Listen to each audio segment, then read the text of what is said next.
En función de su contenido, estimo no caer en ningún supuesto legal excepcional de impedimento que me llevara a excusas. Esto, básicamente, como se argumenta, por falta de imparcialidad en el conocimiento del asunto. Como ministro instructor de estas acciones de inconstitucionalidad, presenté a este alto tribunal el proyecto de resolución que tienen a la vista para su discusión y resolución con base a mi propio criterio argumentativo. Por lo demás, tampoco la presentación de quejas administrativas en contra de un funcionario judicial son causas para declararlos fundados.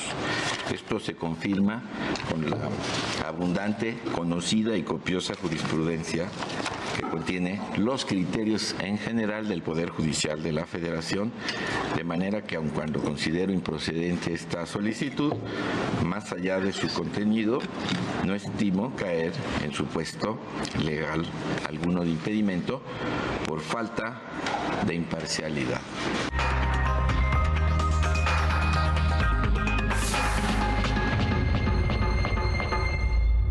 Bueno, mire, la Suprema Corte de Justicia de la Nación mantiene vigente la suspensión de la segunda parte, que aplicó contra la entrada en vigor de la segunda parte del plan B electoral propuesto por el presidente. A ver, vamos a tratar de explicarlo. La segunda sala de la Corte desechó los recursos de reclamación presentados por el Ejecutivo, así como por el Senado y la Cámara de Diputados contra la admisión a trámite del INE. Bueno, vamos a entrarle al tema, si le parece, y qué mejor que con Javier Martín Reyes, investigador del Instituto de Investigaciones Jurídicas de la UNAM. Javier, te saludo con gusto y muy agradecido de que estés con nosotros. ¿Cómo estás? Buenas noches. Hola, ¿qué tal, tocayo? Como siempre, con el gusto de saludarte a ti y a todas las personas que nos ven y nos escuchan. A ver, ¿en qué estamos y qué tanto se definió entre ayer y hoy respecto a la segunda parte del Plan B y qué puede pasar a partir de ahora? No, a ver, yo te diría, Javier, creo que la decisión de hoy es muy importante, pero yo te diría, hay que distinguir como dos cosas con muchísima claridad. Muy bien. Hoy, lo único que iba y discutió la segunda sala de la Suprema Corte era si una de las impugnaciones que se presentaron, que fue la controversia constitucional que presentó el INE, en primer lugar, si se debía admitir o no se debía admitir, ¿no? Digamos, uno de los planteamientos que se hicieron valer en contra de esa decisión del ministro Lainez de admitir y decir que el INE sí podía impugnar fue presentar una impugnación para decir ni siquiera el INE puede presentar este tipo de controversias. Eso, por fortuna, se descartó. Y segundo, y muy importante, Javier, es que en esta controversia constitucional a la que le tocó conocer al ministro Lainez, el ministro Lainez, con buenos argumentos jurídicos, lo que dijo es que mantener la entrada en vigor del Plan B podía generar afectaciones irreparables a derechos político-electorales, y es por eso que el ministro Lainez dijo, en lo que la Corte se pronuncia ya sobre el fondo, es decir, sobre si es inconstitucional o no es inconstitucional el llamado Plan B, déjame ponerlo así, le vamos a poner pausa a la aplicación del Plan B y nos quedamos con las normas anteriores, es decir, las previas a la reforma electoral de este año. Esa fue la segunda determinación que hoy tomó la Corte y básicamente por una mayoría de 3 votos, lo que dice la segunda sala es se mantiene esa suspensión que dictó el ministro Lainez. Ahora, esto porque era muy importante, Javier, porque el ministro Lainez tenía razón, es decir, si el Plan B se empezaba a aplicar, si comenzaban los despidos masivos de esa estructura distrital, si se empezaban a desmantelar las unidades técnicas, si se alteraba la composición de los institutos locales, creo que sí existía un riesgo muy grande, ¿no? Digamos, de que se generaran despidos, afectaciones, ya de muy difícil reparación más adelante. Pero la Corte todavía no dice lo más importante, que es que si es constitucional o no es constitucional el Plan B. Esa discusión del fondo todavía no sabemos cuándo va a suceder. Si todo sale como debería, Javier, yo te diría, creo que la Corte está obligada a invalidar en su totalidad esta segunda parte de la reforma electoral. ¿Por qué? Porque hubo violaciones graves al proceso legislativo, lo platicamos en su momento. De hecho, la primera parte de la reforma electoral del Plan B ya se invalidó por esta razón, pero también hay que decirlo, Javier, esa primera parte del Plan B era la parte más pequeña, la que menos cambios introducía. La segunda, que es la que está pendiente, es donde vienen los grandes cambios, donde vienen las grandes afectaciones y donde vienen los grandes problemas de inconstitucionalidad. Pero la verdad, Javier, es que en el fondo los vicios del procedimiento están presentes tanto en la primera parte como en la segunda. Por eso lo que podríamos esperar, aunque ya sabemos que todo puede pasar en la Suprema Corte de Justicia de la Nación, es por lo menos una votación similar. Es decir, por lo menos 9 votos, ¿no?, de ministras y ministros que digan que la segunda parte del Plan B también es inconstitucional, pero esta es una decisión que tiene que tomar el Pleno de la Corte.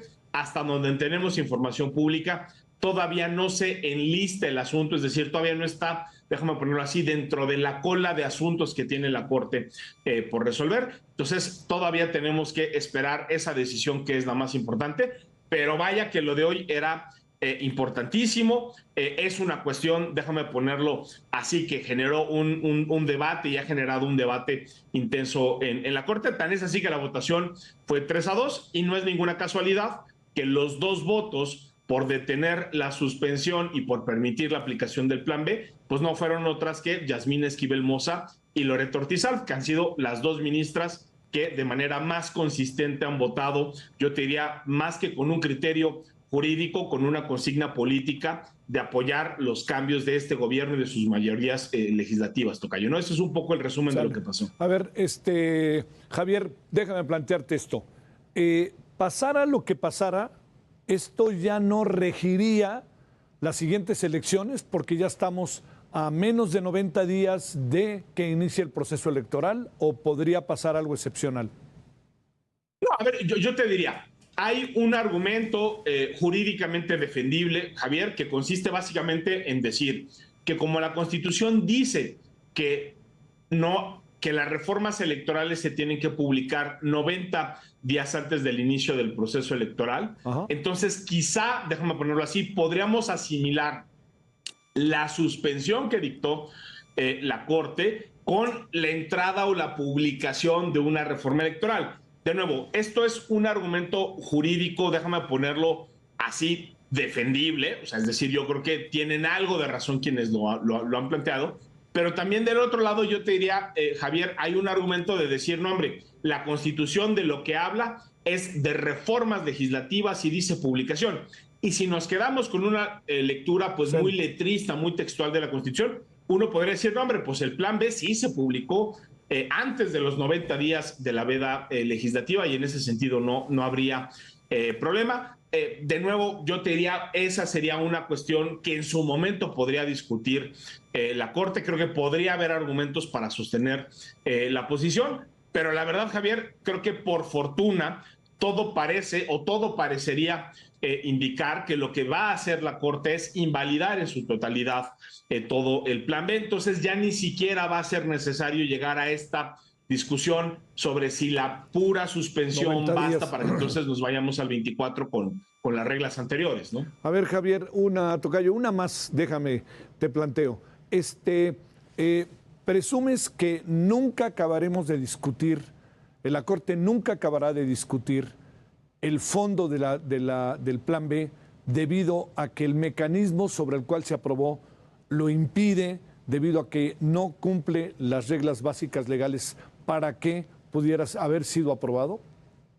Sí, yo creo que ese es el escenario más probable, Javier, y el que jurídicamente corresponde. O sea, es decir, yo sí creo que las violaciones están constatadas, estuvieron en la primera parte, están en la segunda parte. Creo que la Corte está jurídicamente obligada a invalidar. Incluso te diría, si no se logran esos 8 votos, que yo lo vería difícil, espero que no sea así, hay un segundo argumento que también permitiría la invalidez total de la segunda parte del Plan B, y es que no hubo una consulta a pueblos y comunidades indígenas y personas con discapacidad. Ya hay criterios, ¿no?, por 10 votos de la Corte, ¿no?, donde se ha dicho que en materia electoral la falta de estas consultas también invalida en su totalidad. Entonces, déjame ponerlo así, estos 2 argumentos tendrían que fracasar en la obtención de los 8 votos. Yo creo que jurídicamente la Corte lo tendría como muy difícil, ojalá no suceda. Porque si llegamos al otro que tú planteas, Javier, que ya es analizar violación por violación, yo sí te puedo decir algo, O sea, este es el litigio electoral más complejo en la historia de la democracia mexicana. La cantidad de artículos que están impugnados es infame. Y yo creo que sí, la Corte tendría una labor prácticamente titánica, imposible, para ponerse a analizar así a detalle y a profundidad ya el fondo del plan B. Pero de nueva cuenta, todo parece indicar, por fortuna, que nos quedaremos en esa parte de que como hubo violaciones graves al procedimiento legislativo, lo que procede es de invalidez total de la reforma. Ahora, también es un escenario, Javier, de futuro, ¿no? Pero el presidente está pensando en su plan C, que sería ganar la mayoría en el Congreso, Senado, Diputados el año que entra y tener un mes que yo he llamado el septiembre de locura, ¿no? En donde veto a saber del 1 de septiembre al 30 de septiembre lo que pasaría en las cámaras si ese escenario se cumpliera, ¿no? Sí, a ver, y yo te diría, y creo que hay una variante incluso del plan C, Javier, ¿no? Digamos, hay un escenario que ha puesto sobre la mesa el presidente, que es nada más y nada menos que ganar la mayoría calificada en las dos cámaras. Sí, es claro. decir, que Morena y sus aliados tengan el 66.6% del Senado y de la Cámara de Diputados. Eso nunca ha sucedido en la historia de la democracia mexicana. Desde, digamos, o sea, eso es algo que del 97 a la fecha nunca hemos visto. Pero también yo te diría, Javier, quizá no habría que descartar otro escenario donde en una de esas no les dan los números para reformas constitucionales, es decir, no llegan a las 2/3 partes de las dos cámaras, pero en una de esas se quedan con la mayoría simple, el presidente manda iniciativas de reforma legislativa y en una de esas, en ese mes que tú estás mencionando, quizá no vemos reformas constitucionales, pero en una de esas vemos un montón de reformas legales, como ya hemos visto a lo largo de este sexenio, que tendrían el efecto de nueva cuenta de cargar o sobrecargar, yo creo que las impugnaciones que se presentarían ante la Corte, y con esta enorme paradoja de que tendríamos a un presidente haciendo propuestas cuando ya tendríamos a otra persona electa para el cargo, lo cual también, digamos, ya más allá de lo jurídico, Javier, en términos de democráticos es harta, digamos, es muy cuestionable, ¿no? O sea, es decir, un presidente que ya no tiene esa legitimidad, sí, donde ya hay una nueva persona que triunfó en las urnas, lo que diría, déjame ponerlo así, la prudencia democrática es pues un poco hacerse un lado para que las nuevas autoridades puedan entrar, sí, pero bueno, el presidente ya lo ha dicho, entonces también si sucede no nos sorprendamos mucho, sí, ¿no? Si eventualmente vemos una cosa por el estilo, ¿no? No pongamos cara de what. Oye, ¿cuándo, a ver, para ya cerrar ahora sí, Javier, ¿cuándo supones, sé que no está agendado todavía, ¿cuándo podríamos ya terminar con este capítulo de Plan B de una manera u otra? Mira, yo creo, Javier, que ya debemos estar pensando quizá en semanas para que la Corte resuelva esto. ¿Por qué? Porque de nuevo ya tenemos 9 votos, ¿no? Por la invalidez de la primera parte del Plan A. Creo que el ministro Lainez, quien tiene el asunto, es además un ministro particularmente competente en lo técnico. Estoy seguro que está tratando de elaborar una propuesta que sea lo más sólida en términos jurídicos, pero sí, digamos, mientras no haya un proyecto, y hasta donde sabemos públicamente el proyecto todavía no está, mientras ese proyecto no se enliste, es muy difícil hacer un pronóstico. Si me preguntas a mí, Javier, yo creo que aunque no sea una fecha fatal como tal, sí sería importantísimo que esto quede resuelto antes del inicio del proceso electoral, es decir, en septiembre, sí, se mantiene la invalidez del Plan B, pero bueno, yo espero que por los antecedentes estemos hablando en una escala de semanas y no de meses, ¿no, Javier? Javier Martín Reyes, tocayo, gracias de nuevo que estuviste con nosotros, que tengas buena noche. No, hombre, un gustazo como siempre, tocayo, abrazo fuerte a todas y todos. Abrazo, gracias.